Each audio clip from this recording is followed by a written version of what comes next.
The effort to save Osseo's 100-year-old water tower passed a milestone. A consultant told the City Council this week it is eligible to be included in the National Register of Historic Places.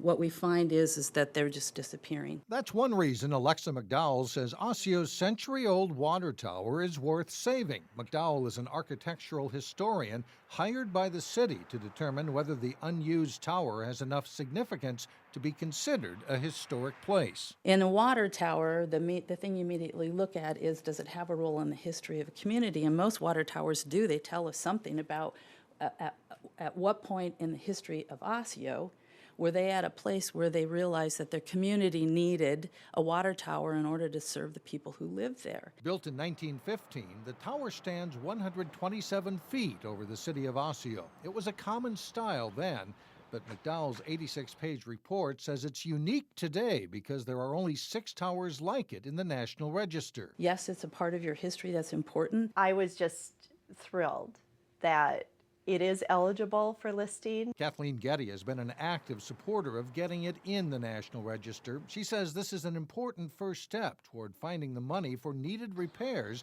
that are expected to reach $300,000. That is what the register does. It opens up a process for grants for rehabilitation and preservation. Getty says support for the structure has been growing during the 2 years she's been working to keep it from being torn down. When it's gone forever. So now is the time to take the steps and see what we can do to save it and preserve it. There are a couple more steps to go to save the tower. Next, the Minnesota Historical Society will weigh in over the next 30 to 60 days. And if it gets support there, then it goes to a committee to decide whether it actually makes it into the National Register.